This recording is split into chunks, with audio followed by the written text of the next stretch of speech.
Assalamualaikum warahmatullahi wabarakatuh.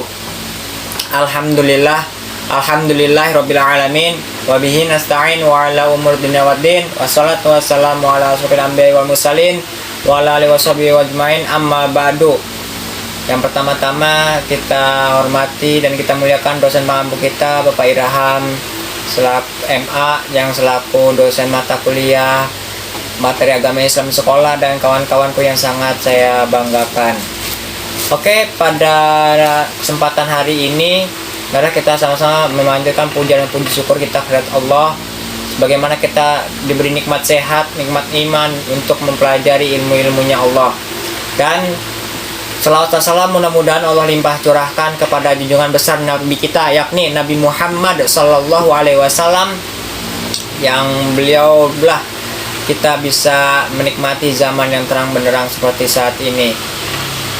Oke, pada kesempatan hari ini saya akan memberikan sedikit pengetahuan tentang hasil penelitian saya yang berjudul itu meneliti buku paket yang diajarkan oleh guru mata pelajaran pendidikan agama Islam di sekolah SMK Telkom yang bertepatan di Tambun Selatan. Oke, pada kesempatan ini isi buku paket tersebut yaitu menceritakan tentang awal cover buku itu menceritakan memaparkan tentang judul buku, penulis buku, penerbit, dan editor. Adapun judul bukunya yaitu Pendidikan Agama Islam dan Budi Pekerti ya, untuk SMK kelas 11. Nah, ini yang diajarkan di Telkom. Nah, kemudian penulis bukunya itu ada Haji Abdurrahman, Hajah Halimah, Munawir, Soleh Dimyati, dan Haji Ridwan.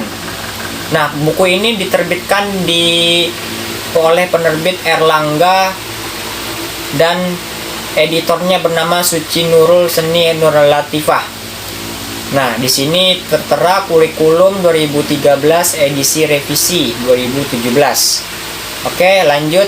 Kemudian buku mata pelajaran ini ya diajarkan oleh guru mata kuliah Astagfirullahaladzim.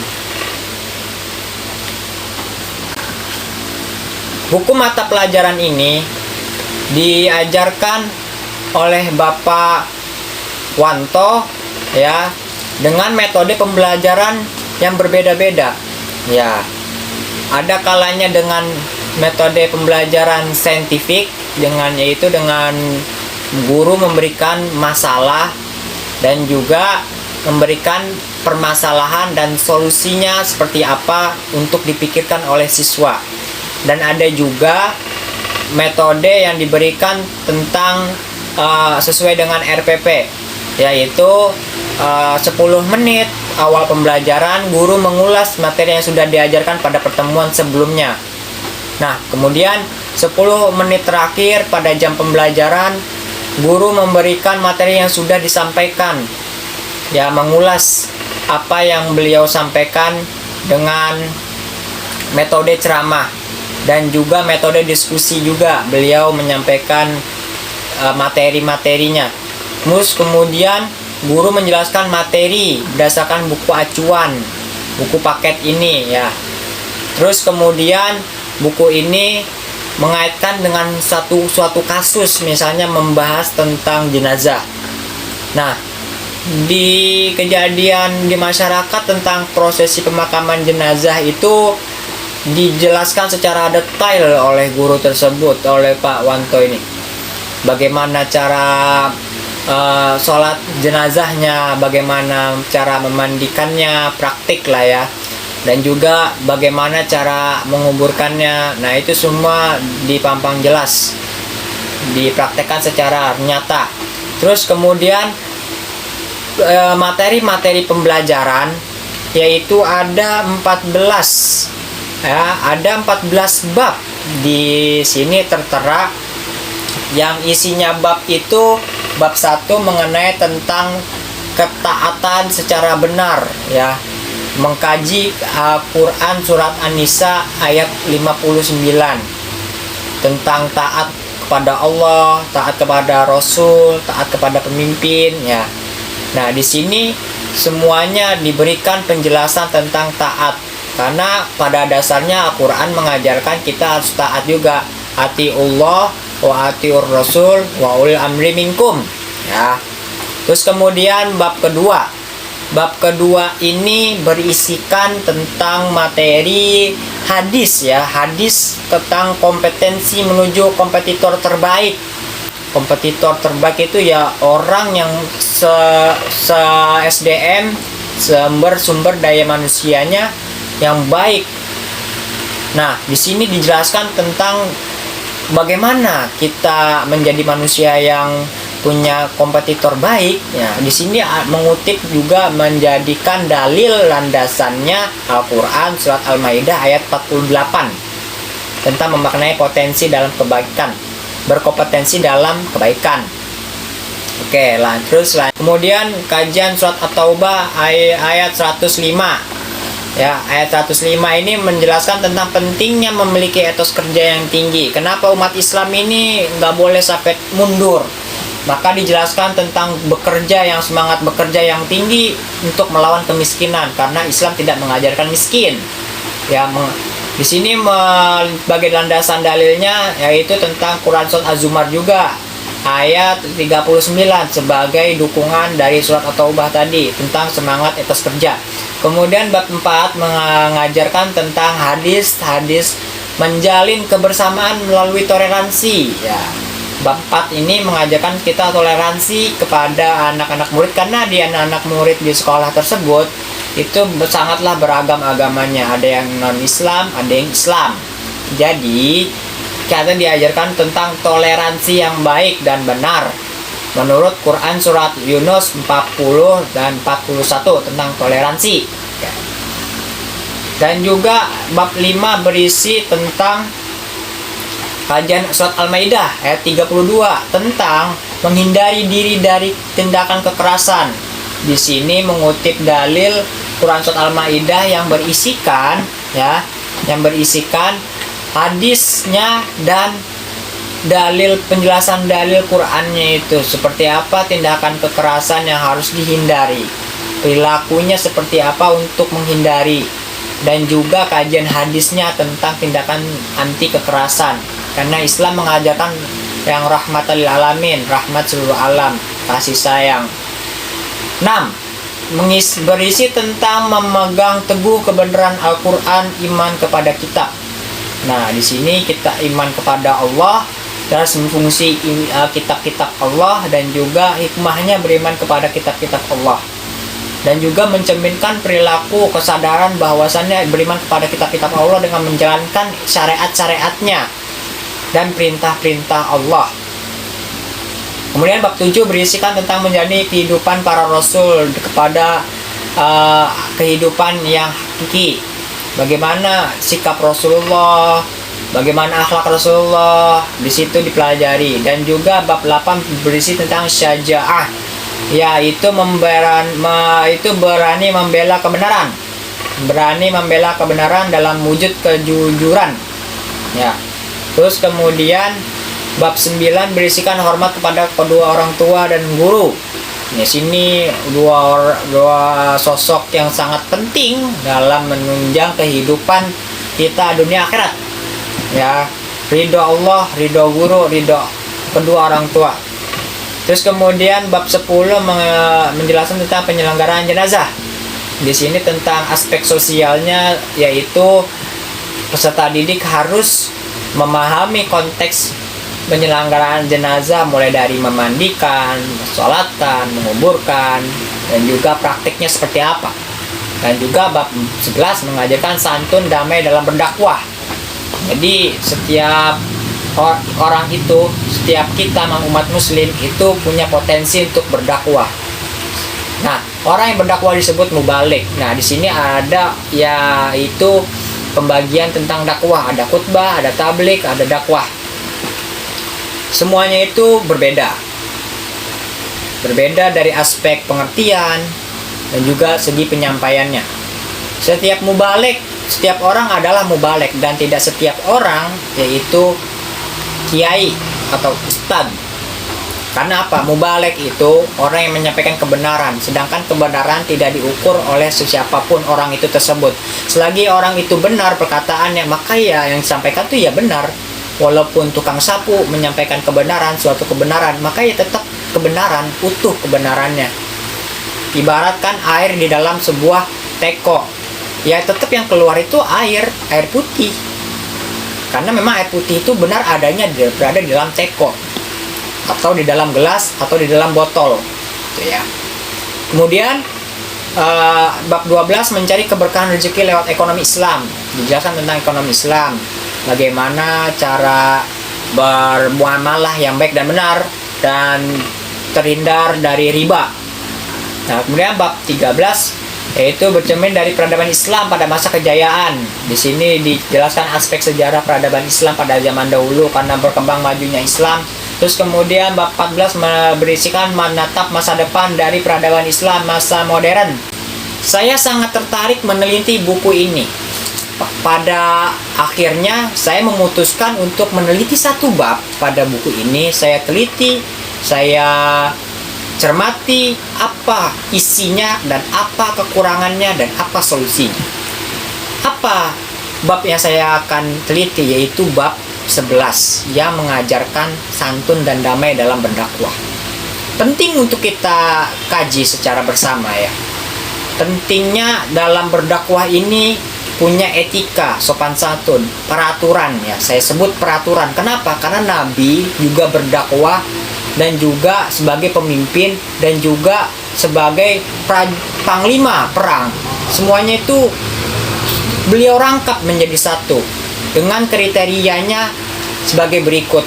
Nah, saya meneliti ini bab ini tentang khutbah, tablik dan dakwah.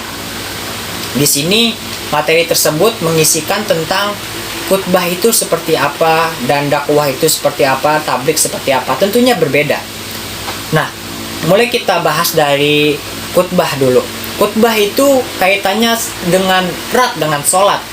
Sholat Idul Fitri, Idul Adha, sholat Jumat, dan sholat istisqa. Itu biasanya memang menggunakan khutbah. Ya. Nah, ini karena khutbah erat dengan kaitannya dengan ibadah, jadi mempunyai ketentuan masing-masing, yaitu dilakukan secara rutin. Jika itu khutbah Jumat dilakukan setiap tahun sekali, jika dilakukan itu khutbahnya khutbah Idul Fitri dan khutbah Idul Adha setahun sekali, nggak mungkin 2 tahun 4 kali, setahun 4 kali nggak mungkin, setahun sekali, punya ketentuan masing-masing, estimasi waktunya. Kemudian menurut KBBI, sekarang kita membahas tablik. Menurut KBBI itu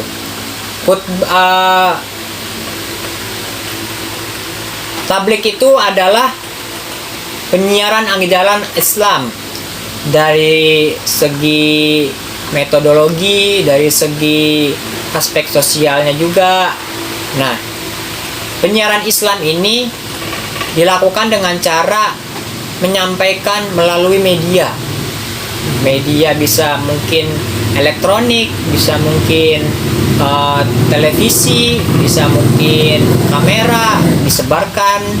Nah, karena canggihnya modern zaman sekarang, dan juga secara bahasa ini berasal dari kata bahasa Arab ya, khutbah tablik ini, yaitu menyebarkan, menyampaikan ajaran Islam kepada orang-orang lain, bertujuannya agar pesan diamalkan dan diaplikasikan. Jadi memang punya tujuan penting. Tujuan pentingnya itu ya ajaran Islam ini bagaimana terlaksana, terimplementasi dengan baik dan benar oleh penganutnya tanpa menyinggung keyakinan umat-umat yang lain. Nanti akan kita jelaskan bagaimana aspek dakwahnya, ya, aspek akhlaknya dalam menyampaikan. Oke. Kemudian dakwah sekarang kita bahas tentang dakwah. Dakwah itu berasal dari bahasa Arab yang artinya memanggil. Dakwah itu ajakan, orang yang mengajak disebut dai. Tadi tentang tabligh. Tentang tabligh itu, yang menyampaikan tabligh itu namanya mubaligh. Setiap kita adalah mubaligh karena kita menyampaikan kebenaran juga. Setiap itu dianggap benar dalam ibadah ajaran Islam, yaitu benar karena berlandasan Al-Quran dan hadis, pendapat ulama, ijma, qiyas. Asalkan ada tendensi dasarnya. Terus kemudian membahas tentang dakwah tadi, secara bahasa Arab itu artinya memanggil, mengajak, menyeru kepada kebaikan.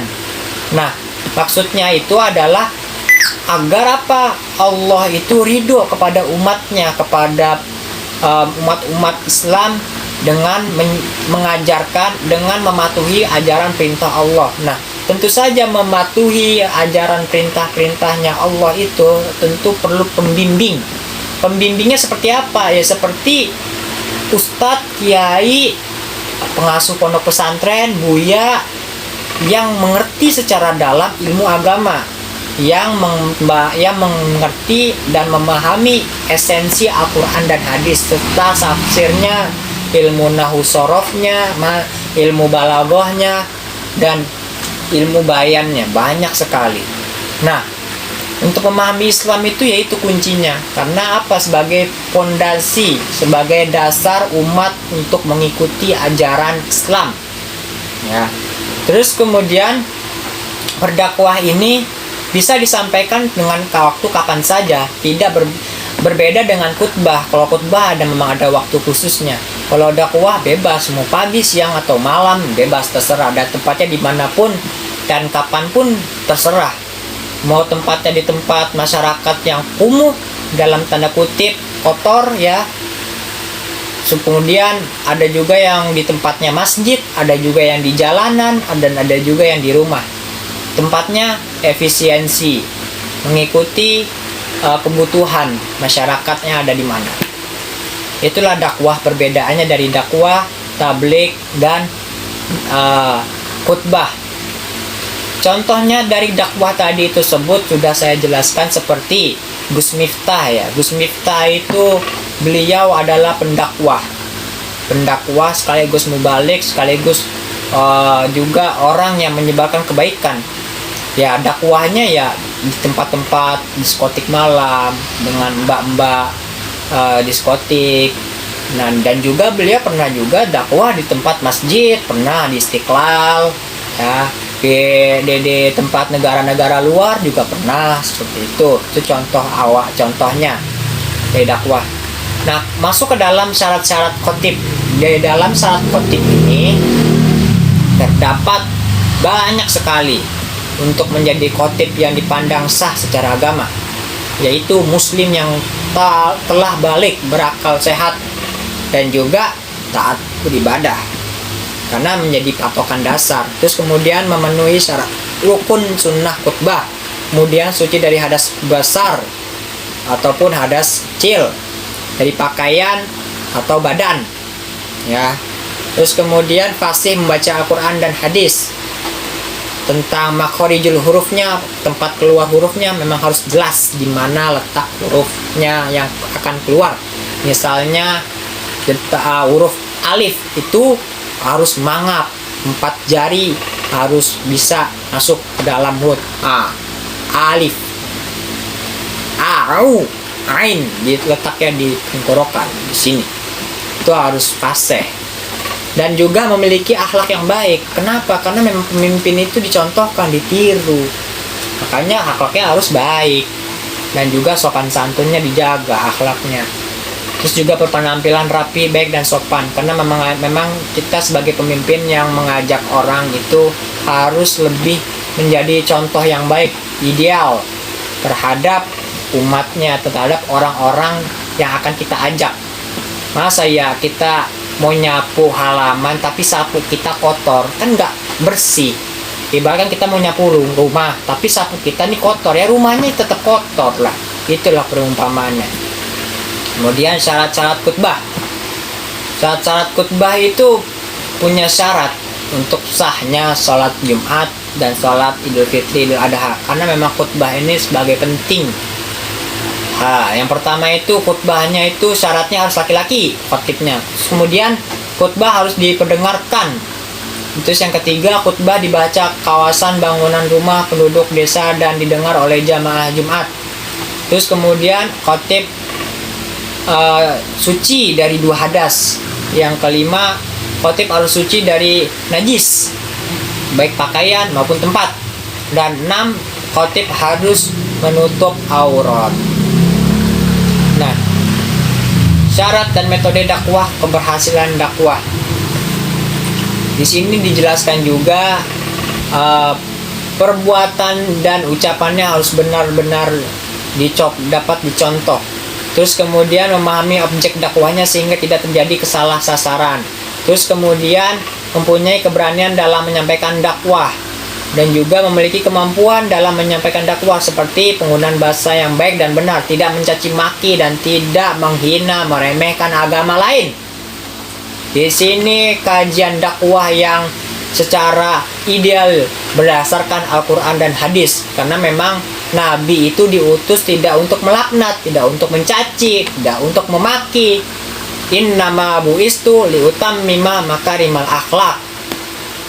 Di situ di hadis Muslim juga dijelaskan bahwasanya Nabi itu bukan untuk melaknat tetapi untuk kasih sayang, rahmat.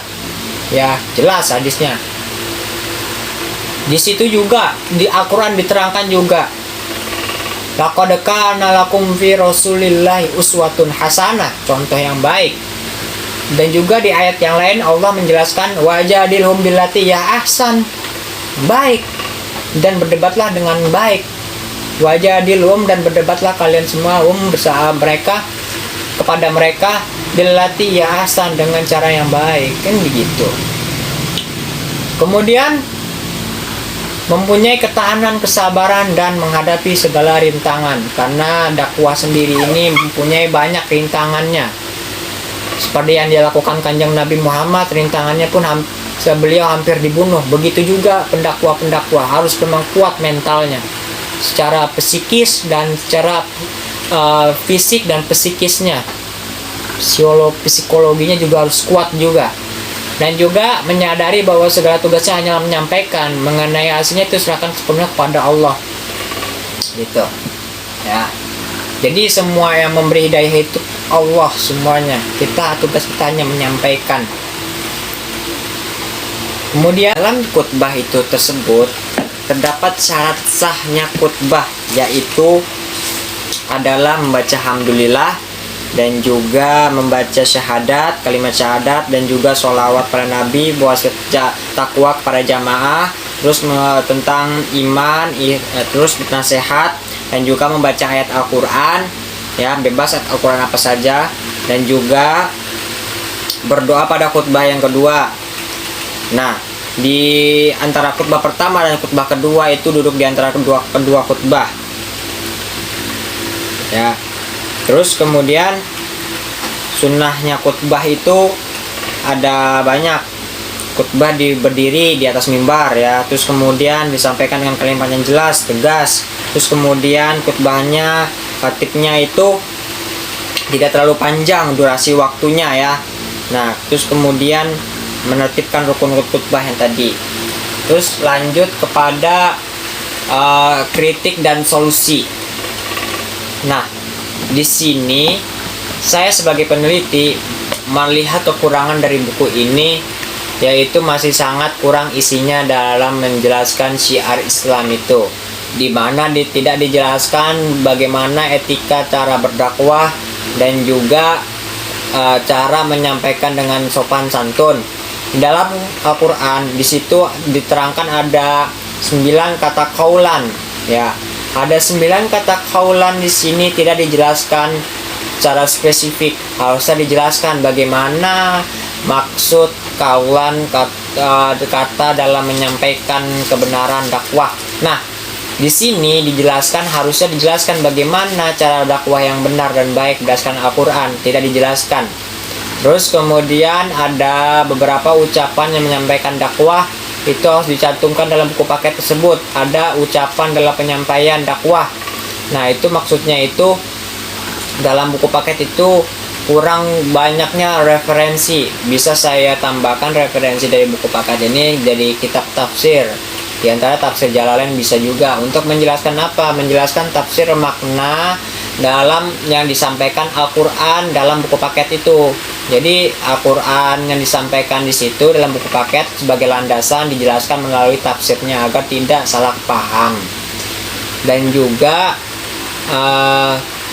dalam referensi itu disebutkan juga harusnya dari buku-buku karakter Islam juga lebih diperbanyak lagi, contohnya kitab hadis dan juga buku-buku Islam lainnya. Terus kemudian dari kurangnya penjelasan di atas itu di buku paket tersebut, saya menyimpulkan bahwasannya ya ada 9 kata dalam Al-Quran disebutkan, yaitu yang pertama qaulan ma'rufa, qaulan sadidan, qaulan layyinan, qaulan maisura, qaulan baligha, qaulan karima, ya. Terus qaulan saqilan, qaulan ahsanu qaulan 8 dan 9 qaulan azima. Ya, ada 9 kata Quran ini. Nah, di sini dari Al-Quran ini kita menyimpulkan bahwasanya dakwah itu memang harus memakai etika yang baik dan benar. Karena memang Al-Quran sudah menyiapkan bagaimana kita cara menyampaikan dakwah, khutbah, dan tabligh dengan baik dan benar. Di sini ada qaulan ma'rufa, di situ penjelasannya perkataan yang baik. Ma'ruf ini identik dengan kata uruf, budaya. Jadi menurut Profesor Dr. Muhammad Quraisy Shihab, MA pakar bidang studi Al-Quran dan ilmu tafsir, itu mengatakan bahwasannya bisa diterima berkata dengan baik dan benar, bisa diterima oleh khalayak umum yang berada di dalam budaya tersebut, orang tersebut, nilai-nilainya itu berlaku di masyarakat. Nah, kemudian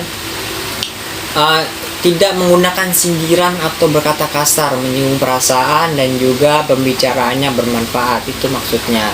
Terus kemudian qaulan sadidan. Nah, qaulan sadidan ini berisikan perkataan yang tegas dan benar. Ya, artinya itu benar, jujur, dan lurus to the point, tidak bertele-tele, tidak berbelit-belit. Dalam Al-Quran kata qaulan sadidan ini ada disebut 2 kali. Di dalam Quran surat An-Nisa ayat 9 dan Al-Quran surat Al-Ahzab ayat 70. Di sini kita lihat tafsirnya dari satu ayat saja, Quran surat An-Nisa ayat 9, di mana kata qaulan sadidan itu ditafsirkan sebagai berkata yang benar, yaitu dalam tafsirnya menjelaskan menyuruh bersedekah kurang dari 1/3 yang diberikan selebihnya untuk para ahli waris, sehingga tidak membiarkan mereka dalam keadaan sengsara dan menderita.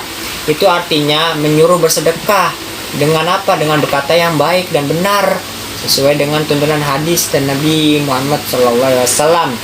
Nah, terus kemudian qaulan layyinan itu berkata dengan lemah lembut, halus, itu artinya ya tidak mudah memvonis dan juga tidak mudah menghakimi kepada sesama manusia. Walaupun manusia itu terlihat salah, tapi kita mengingatnya dengan cara yang baik. Nah, kemudian kata qaulan layyin ini terdapat di dalam Quran surat At-Toha ayat 44.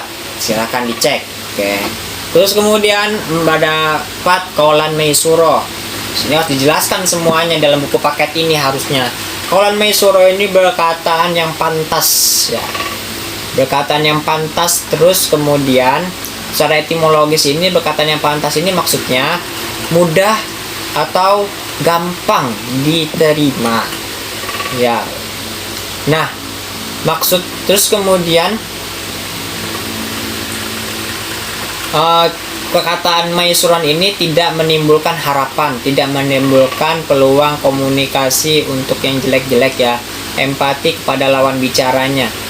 Itu maksudnya juga. Terus kemudian ada qaulan baligha, perkataan yang membekas pada jiwa. Artinya qaulan baligha itu tepat, lugas, fasih, jelas maknanya. Qaulan baligha akan mengundang yang cara efektif, tepat sasaran, komunikatif, dan dapat dimengerti. Jadi memang harus to the point.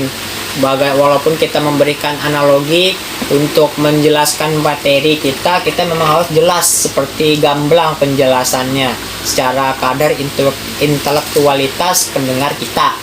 Terus kemudian ada kaulan karima, perkataan yang mulia. Nah, maksudnya itu adalah berkata dengan rasa hormat, agung, dan juga enak dengar, lemah lembut dan bertutur kata yang baik. Nah, standarisasi baik yaitu dengan sesuai dengan Al-Quran dan hadis yang dicontohkan oleh Rasulullah SAW dan para ulama salaf, ulama mutaqaddimin, para sahabat dan lainnya. Kemudian kaulan karimah ini termaktub dalam Quran surat Al-Isra ayat 23. Tadi kaulan baligho termasuk dalam surat An-Nisa ayat 63. Terus kemudian ada kaulan sakilan, berkata dengan penuh makna, yaitu termaktub dalam ayat surat Al-Muzammil ayat 5. Di sini maksudnya adalah perkataan yang penuh makna dan berbobot, tidak mengandung unsur hoaks. Di sinilah kita pentingnya mengkaji ayat Quran untuk apa? Terhindar dari hoaks.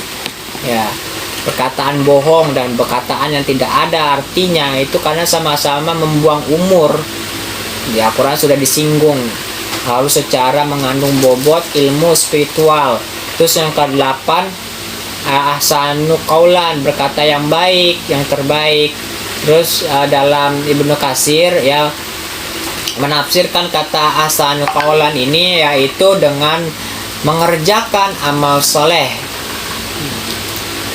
dan juga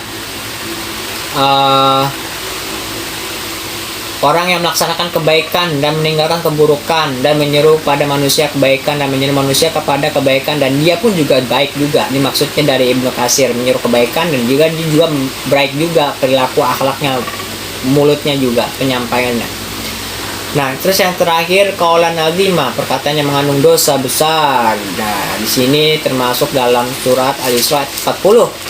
Ya, ayat 40 ini tentang berbeda dengan 8 kaulan tadi. Kaulan azimah ini ujian mengandung penentangan.